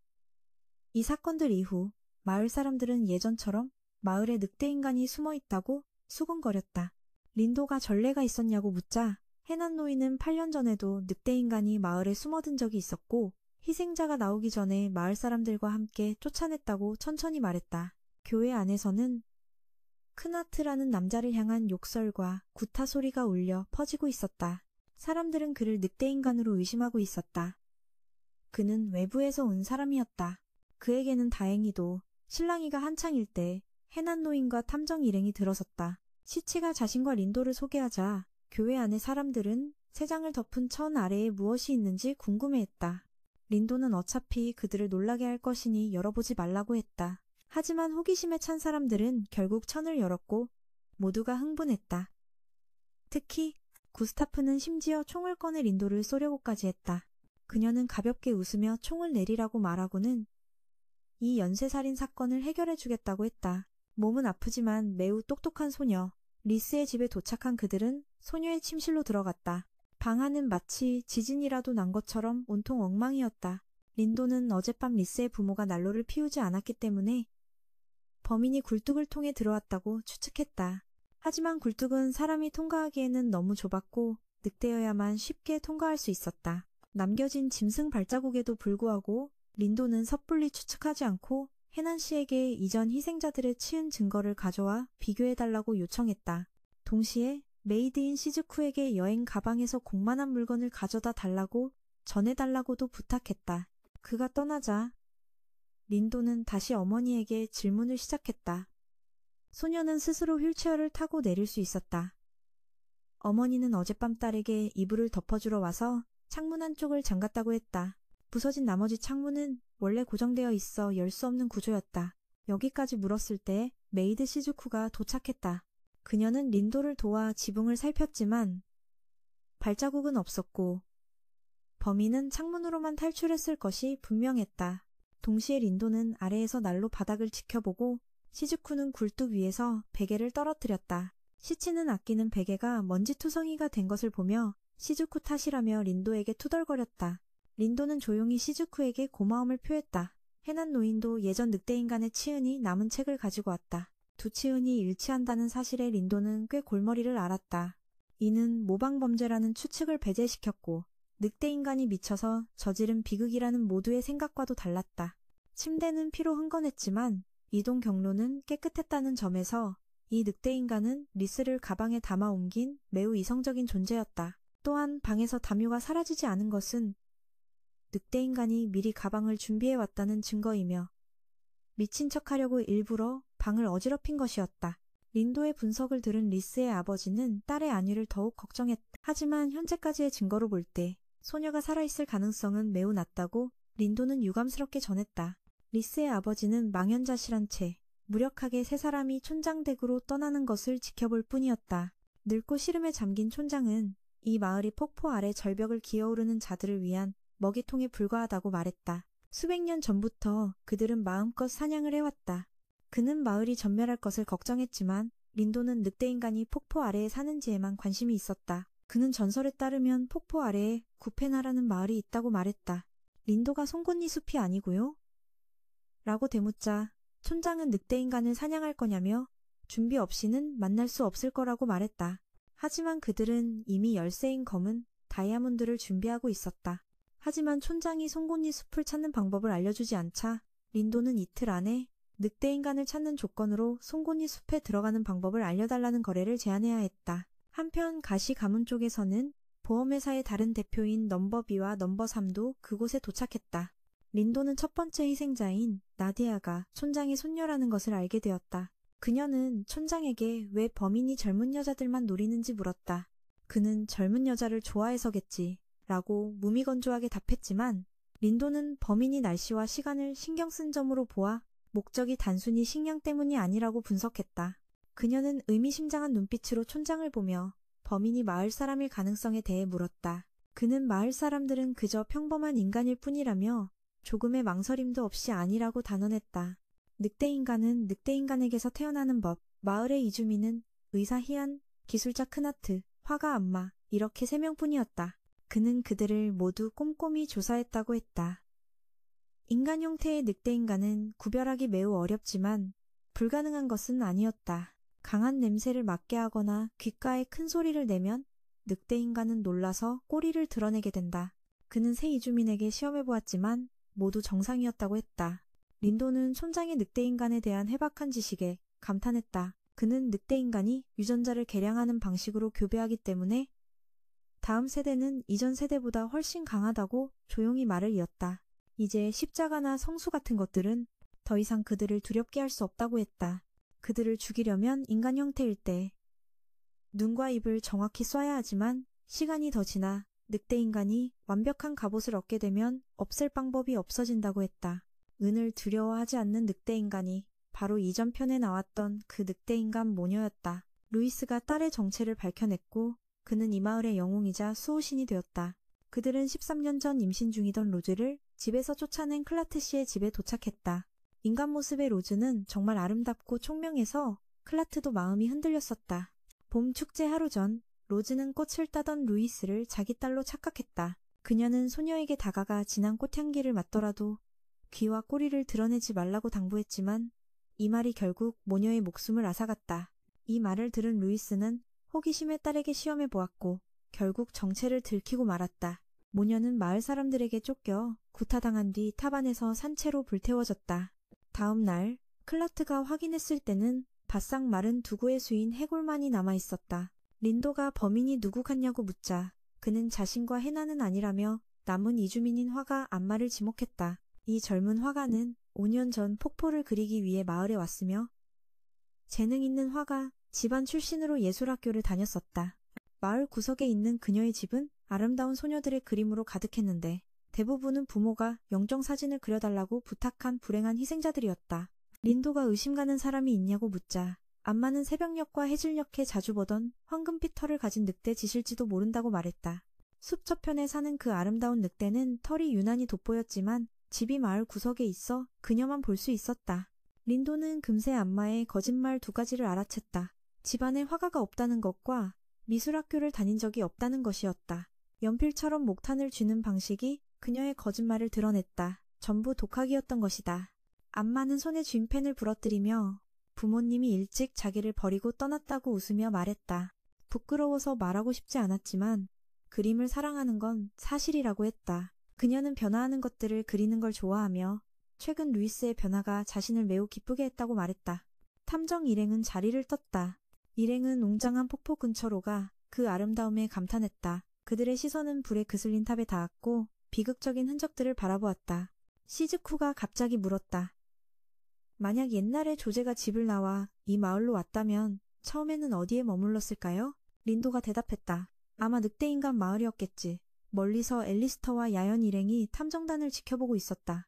밤이 되자 그들은 해난 노인의 집을 찾아가 그날 밤의 사건에 대해 물었다. 해나는 루이스의 비명을 들었지만 들어갔을 때는 이미 너무 늦었다고 했다. 린도는 문득 루이스의 부모가 딸을 어떻게 대했는지 물었다. 해난의 대답을 기다리지 않고 린도는 루이스의 휠체어 팔걸이와 발판은 자주 사용해서 꽤 더럽지만 미는 손잡이 부분은 아주 새 것이라고 분석했다. 이는 루이스의 부모가 딸을 거의 도와주지 않았다는 증거였다. 그녀는 루이스가 혼자 외출한 적이 있는지 다시 물었다. 해나는 1년 전 부모님이 안 계실 때 루이스가 혼자 외출해서 온 마을이 걱정했지만 몇 시간 뒤 진흙탕에 빠진 그녀의 휠체어를 발견했다고 회상했다. 부모님이 걱정하며 왜 혼자 나갔냐고 묻자 안마 언니 집에 가려고요? 라고 대답했다고 한다. 해나는 집에 걸린 자기 그림이 마음에 들어 안마의 집에 더 보러 가고 싶었던 것 같다고 추측했다. 그곳에 갇혔을 때 소녀는 공황에 빠져 두려워했고 그 후 며칠 동안 집 안에만 틀어박혀 있었다. 그때 시치는 테이블 위에 과자 접시에만 정신이 팔려 참지 못하고 하나 집어먹었다. 그때 린도는 모든 상황을 깨달은 듯 의미심장한 미소를 지었다. 시치가 딱딱한 과자를 씹으려고 애쓰는 사이 두 사람이 들어왔다. 다름 아닌 보험회사 직원 사무와 사오였다. 인사도 없이 두 여자는 방에 있던 사람들에게 바로 달려들었다. 사오가 즉시 해난을 제압했고 금발 여자가 탐정단을 상대하게 했다. 하지만 우리의 무모한 시치는 시즈쿠와 린도가 공격을 피하는 사이 재빨리 금발 여자에게 접근했다. 사오인 카이는 서슴없이 린도의 외모를 비하했다. 진짜 못생겼네. 그러자 사모인 금발 여자 앨리스가 언짢은 태도로 해명하며 자신을 소개했다. 그들은 홈즈로부터 린도 일행의 현재 위치를 전해들었다. 린도 일행은 휴식을 취한 지 얼마 안 된 상태였다. 또다시 전투에 휘말리게 되자 린도는 재빨리 양측의 거래를 제안했다. 서로 협력한다면 이 두 보험회사 직원도 자신들과 함께 늑대인간 마을을 탐험하게 해주겠다고 했다. 앨리스는 동의하지 않으려 했다. 그들을 처리하고 보석만 뺐으면 그만이라고 생각했지만 시치가 재빨리 아래로 내려가는 방법을 모르면 이 다이아몬드도 그저 돌멩이에 불과하다고 말했다.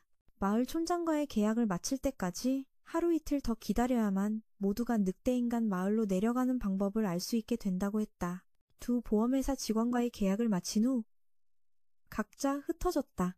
이때 메이드 시즈쿠는 린도와 시치가 키스하는 것을 봐야 하는 난처한 상황에 처했다. 일이 끝나자마자 그녀는 린도를 꼭 껴안고 세장으로 데려갔다. 키스 사건은 제쳐두고 모두 다시 루이스의 사건에 대해 논의하기 시작했다. 린도는 가장 확실한 단서가 창문이라고 단언했다. 그 말을 듣고 시즈쿠와 시치는 함께 창가 양쪽에 서서 놀라운 광경을 목격했다. 강 건너편 안마의 집이 마을 사람들에게 포위되어 있었다. 그들은 그녀를 잡으려 하고 있었다. 집안의 안마는 미친 듯했다. 구스타프는 안마에게 자기 딸을 데려갔냐고 소리쳤다.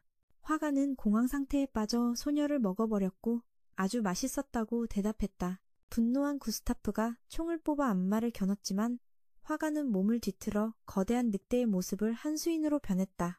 앨리스가 은탄을 쏘았지만 그녀에게는 아무 소용이 없었다. 시치가 시즈쿠와 함께 쫓아가 날카로우는 총검으로 늑대인간을 찔렀지만 아무런 상처도 입히지 못했다. 우리의 주인공은 이 황금털 늑대인간과 단독으로 싸우기로 결심했다. 여느 때와 달리 스인은 이 수인의 단단함에 감탄해야만 했다. 치열한 전투 중에 앨리스가 따라잡아 총알을 쏘아댔다. 이는 즉시 황금털 늑대인간의 주의를 끌었고 시즈쿠가 녀석의 눈을 노릴 기회를 만들었지만 안타깝게도 총알은 빗나갔다.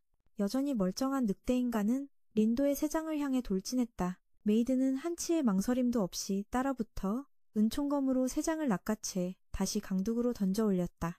늑대는 재빨리 도망쳤고 우리의 아름다운 메이드는 균형을 잃고 아찔한 높이의 폭포 아래로 떨어졌다. 스이와 린도는 속수무책으로 비명을 지를 수밖에 없었다. 한 소녀가 나무 구조물 위에 놓인 무쇠솥에 앉아있는 모습.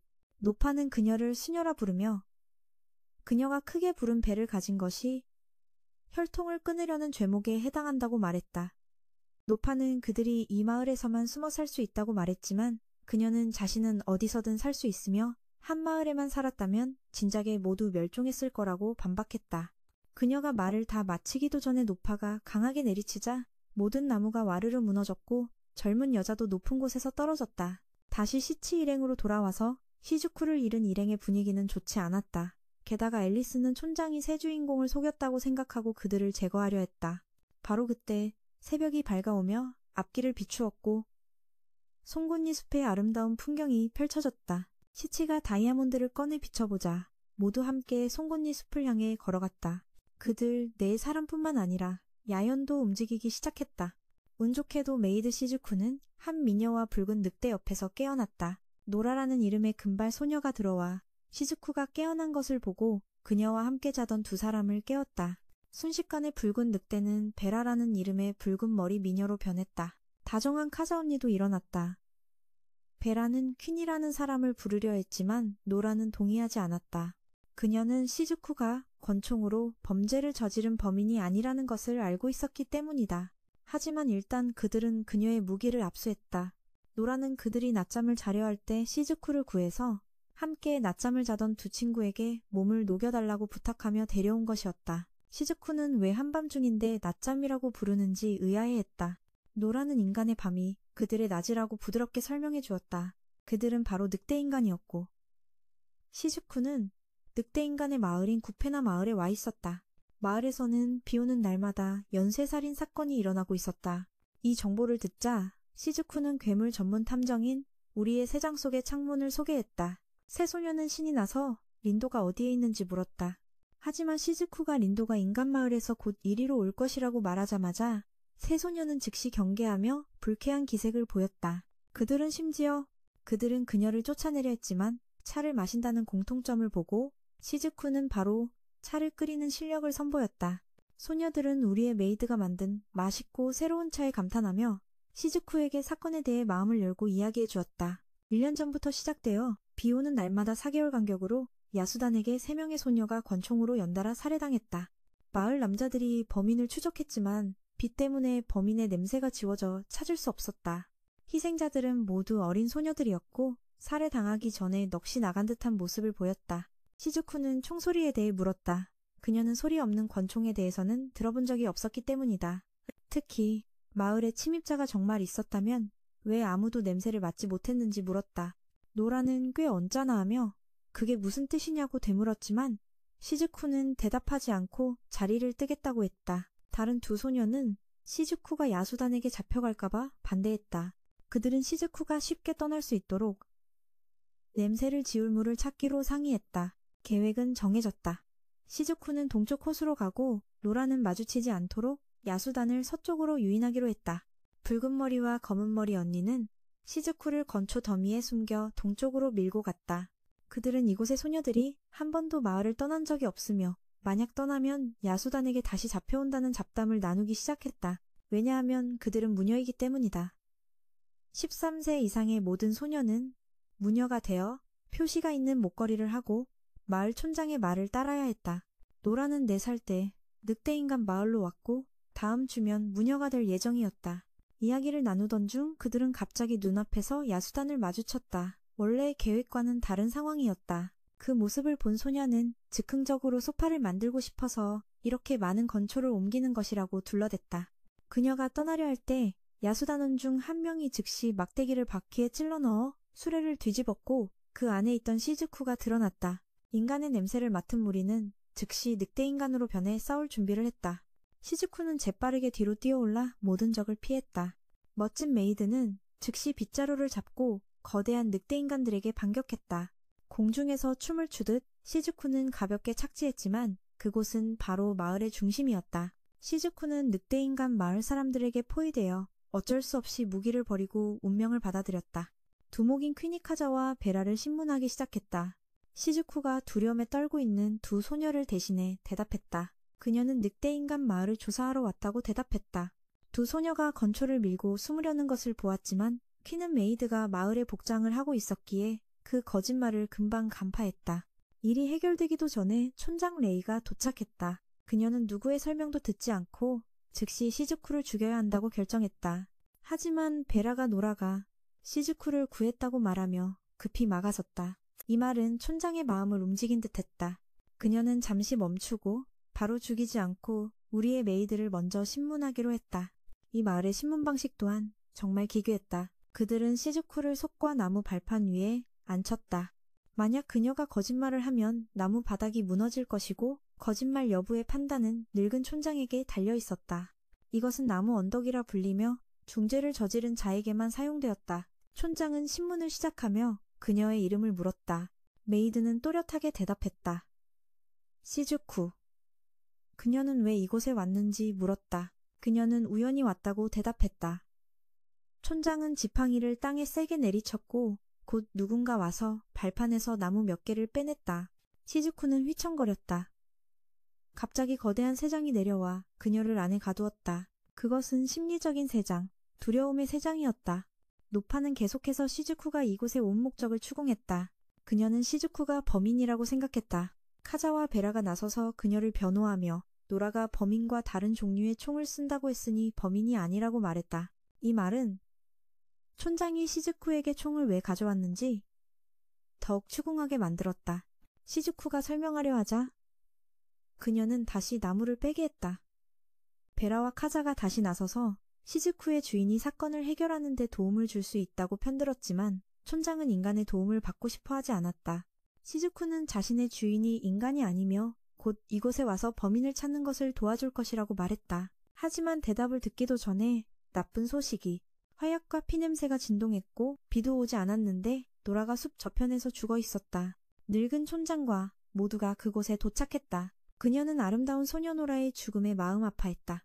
나머지 사람들은 냄새로 흔적을 찾으려 애썼다. 그들은 인간의 피냄새를 맡았지만 멀지 않은 곳에서 흔적이 끊겨 범인을 추적할 수 없었다. 촌장은 시즈쿠를 비난했지만 모두가 그녀가 범인이 아니라는 것을 확실히 알고 있었다. 두 소녀는 눈물을 글썽이며 탐정이라면 이런 상황에서 어떻게 할 거냐고 물었다. 제발 그들을 도와주세요.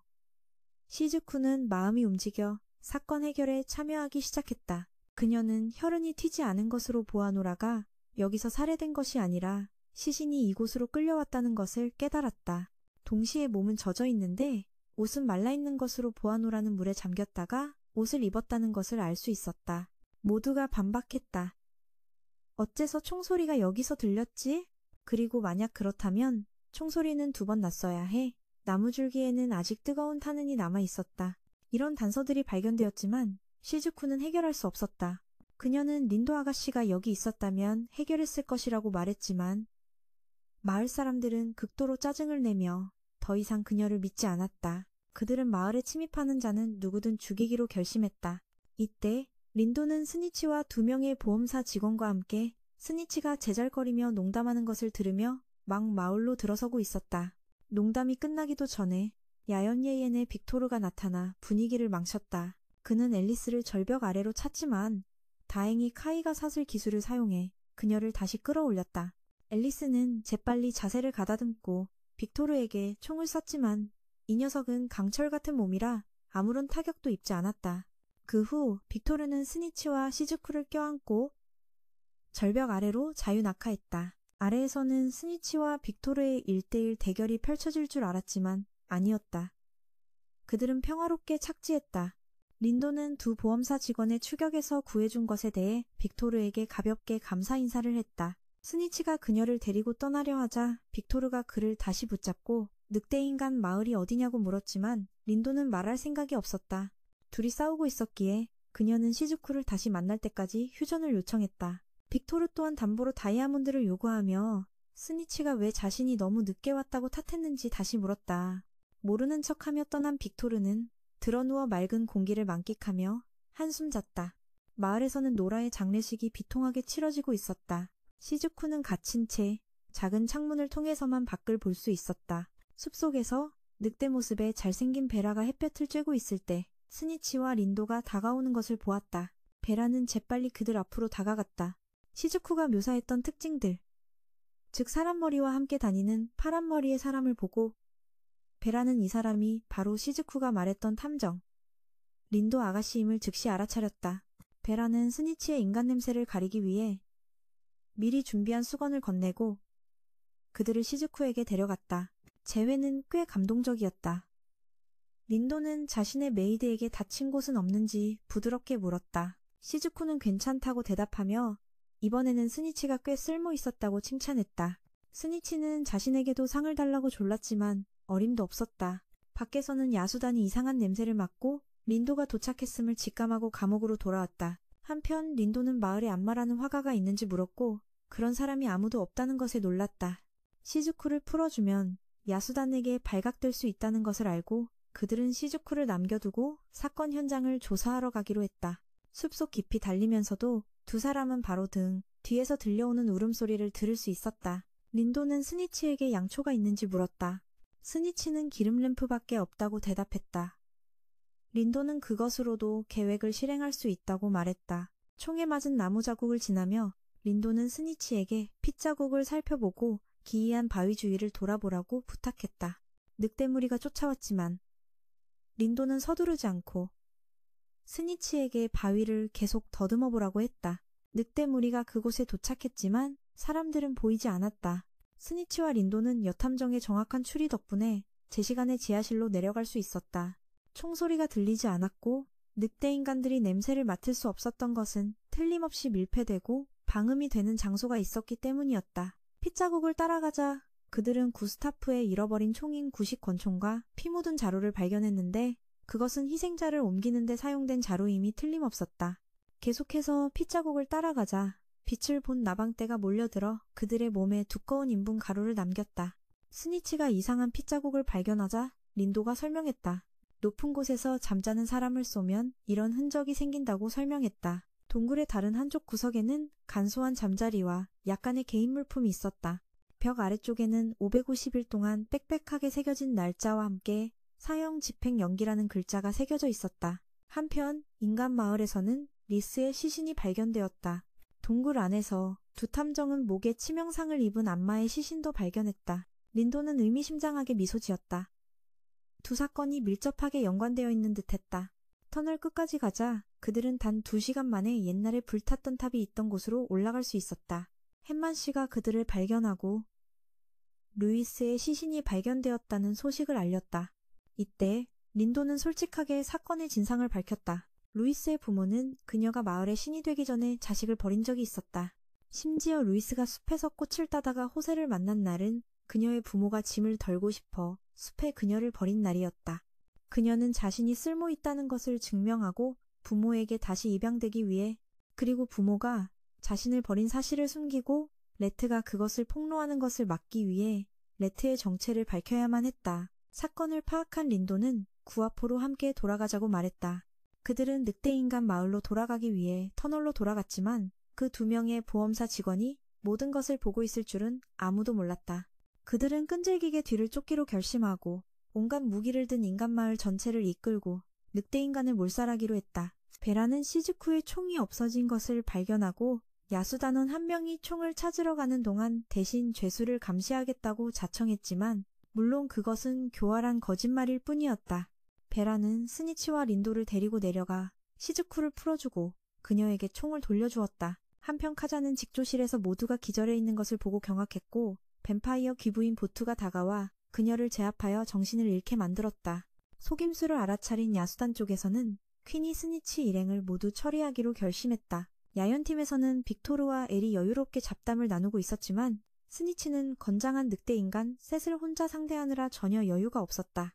하지만 주인공의 힘답게 늑대인간 셋은 물론이고 30명이라도 스니치에게는 상대가 되지 않았다. 그는 늑대들에게 애정 어린 주먹을 한 방씩 날렸고 3마리 늑대는 그대로 기절했다. 린도 쪽에서는 늑대 울음소리가 들리지 않는 것만으로도 자신의 계획이 성공했음을 알 수 있었다. 베라가 시작했다. 동쪽에서 이상한 냄새를 맡았다.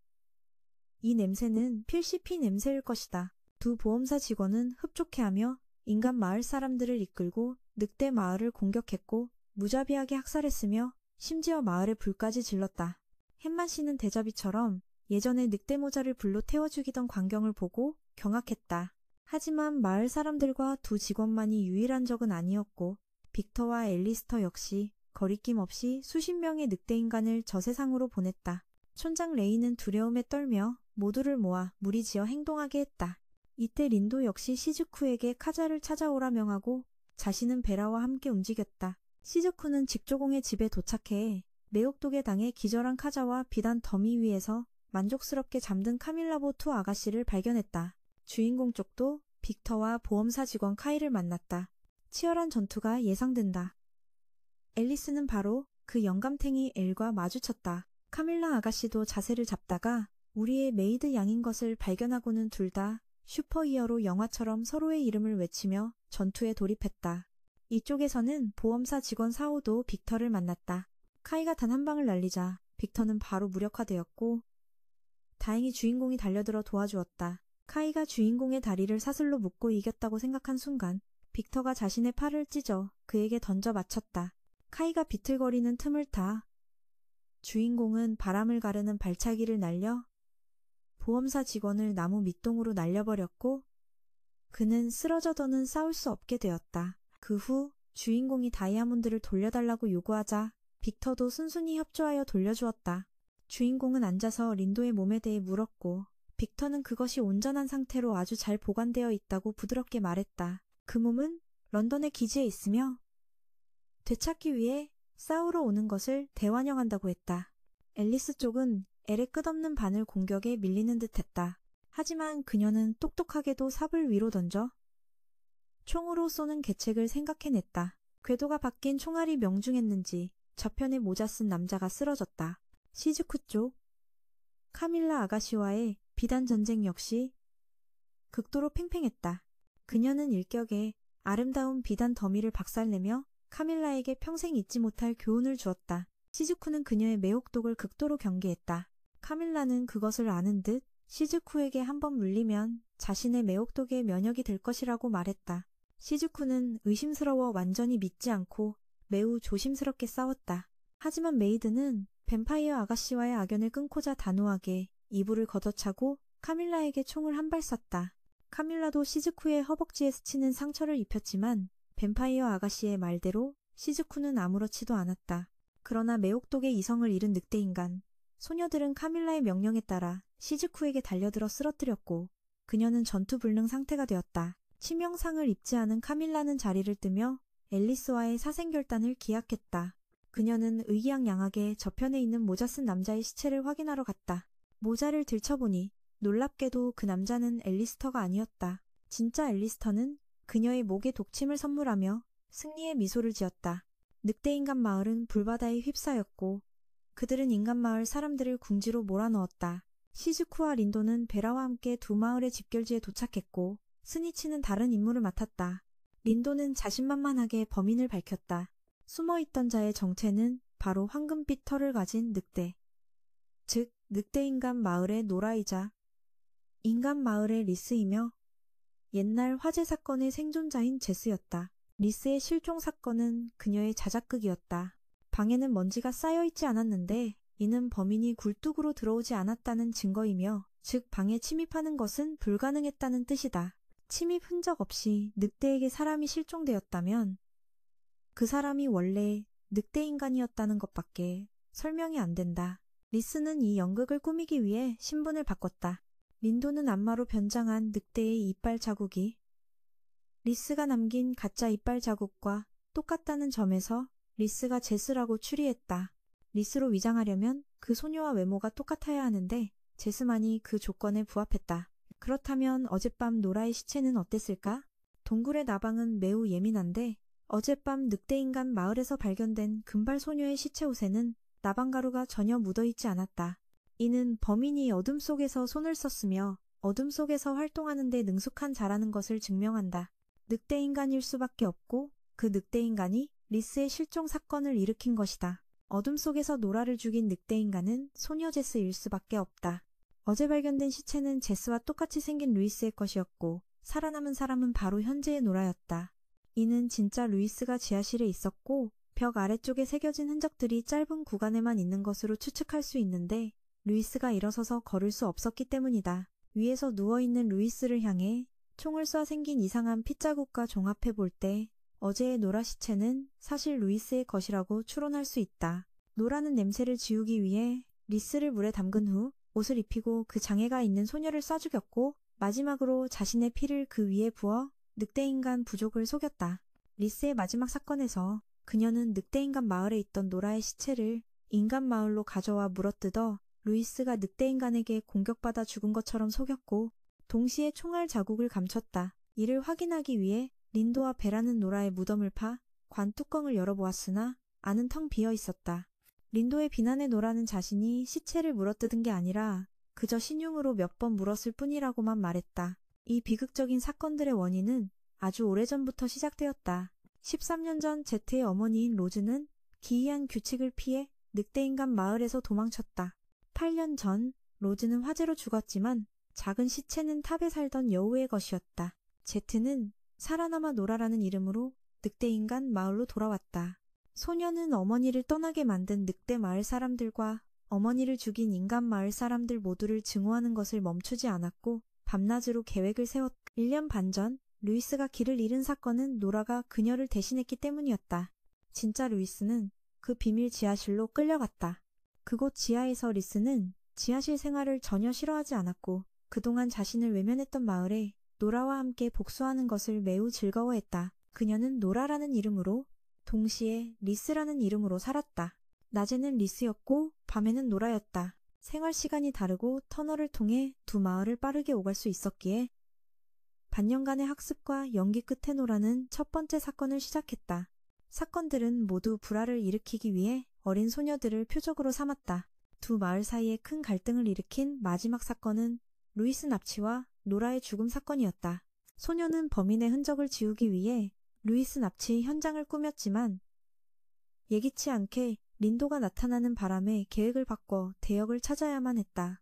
선택된 사람은 화가 안마였고 그녀는 살해당한 뒤 노라가 변장하여 늑대로 변신했다. 그 후 노라는 탈출하여 시즈쿠를 구했다. 시즈쿠가 늑대인간 마을 사건에 누명을 쓰지 않도록 소녀는 일부러 시즈쿠가 잡히게 하고 숲에서 노라가 죽은 척하는 사건을 꾸며 메이드에게 알리바이를 만들어 주었다.